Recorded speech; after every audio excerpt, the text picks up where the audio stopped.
দেখো বন্ধুরা কত আম, আজকে বৃষ্টি হয়েছে আলিপুরদুয়ারে। তো আমার কাকা নিয়ে আসছে এই আমগুলি।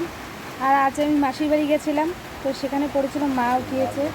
এটাকে কেটে খাওয়া হবে, যখন কাটবো আপনাদের সাথে শেয়ার করা হবে, ঠিক আছে? জানি না ভিতরে ভালো হবে না পোকা হবে, যা হবে সেটাই আপনাদের সাথে শেয়ার করবো। বন্ধুরা এটা কি ফুল আপনারা ঠিক বলতে পারবেন? এটা কি ফুল? মেয়েকে স্কুল দিতে গিয়ে একটা আম পড়েছিল, সেটা মেয়ে উঠিয়ে আমার হাতে দিল।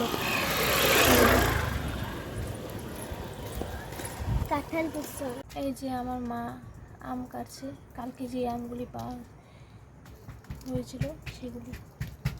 জানি না মা পোকা বেরোচ্ছে, আমগুলি এতই ভালো যে একটাও পোকা নেই। যাক, ভালো লাগবে খেতে।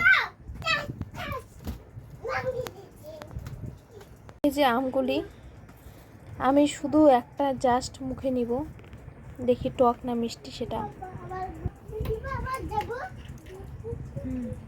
মিষ্টি আছে।